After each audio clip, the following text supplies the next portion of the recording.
John, thank you. Joining me right now is CNN political correspondent Phillip and Rick Hasen, a CNN election law analyst. He's also the author of the book Election Meltdown: Dirty Tricks, Distrust, and the Threat to American Democracy. Rick, is what happened on this call, is this illegal? What do you hear in this phone call between the president and the Secretary of State of Georgia? Well, it sure sounds like what the president was asking for was for the Secretary of State to manufacture votes, just enough votes to give him a one-vote margin in Georgia. It's not clear how this would work. Georgia's already sent in its electoral college votes, but it sounds like it could be a crime under both federal law and under state law, because when you ask someone to come up with fake votes, that's kind of the definition of election fraud. The only question here, I think, is about Trump's state of mind.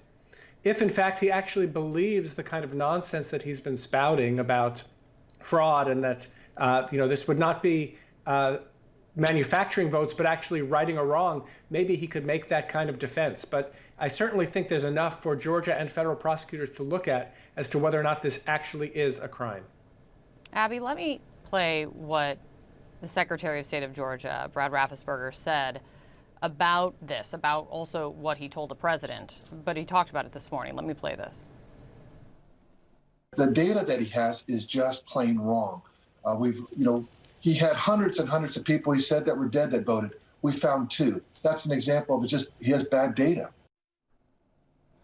But none of this is going to convince the president, as we can see now, of anything, though, Abby.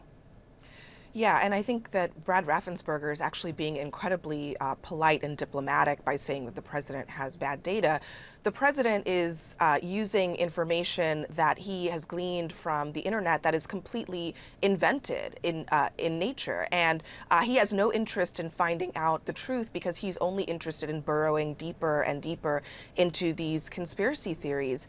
The problem is that you cannot reason, as everyone saw and heard in that call, with the president on this issue. And so I don't expect that one day he's going to wake up and realize that he was wrong.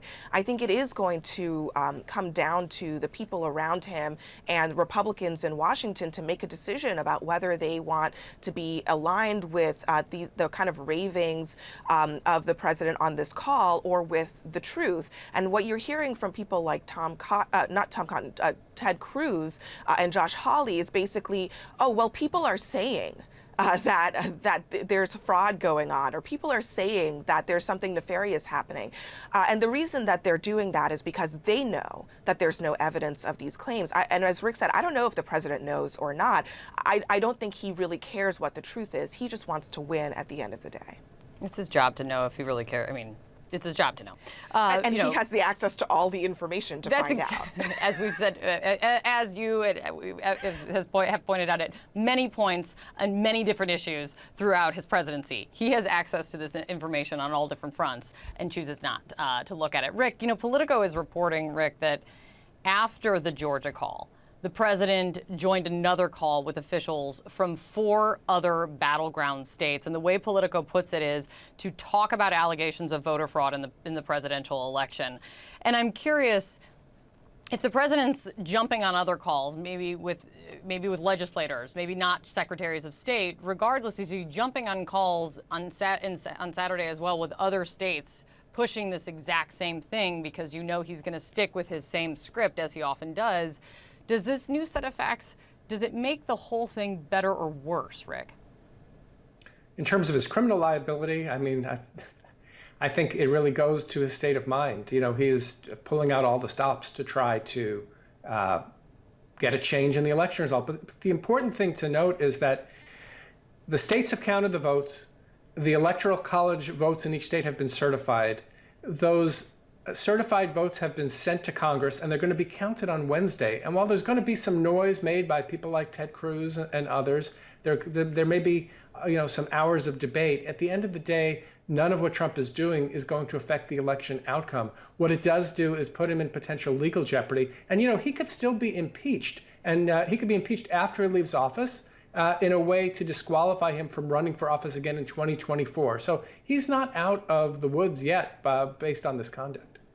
Not something not a scenario I had considered. You know, as Rick is talking about, this is going to go forward this week, Abby. But this call, it really should probably force many Republicans to reconsider what they thought or hoped that they knew about President Trump in many regards. But case in point is Republican Senator Susan Collins. I want to play what she had to say about the president and, if you will, lessons learned after the impeachment trial.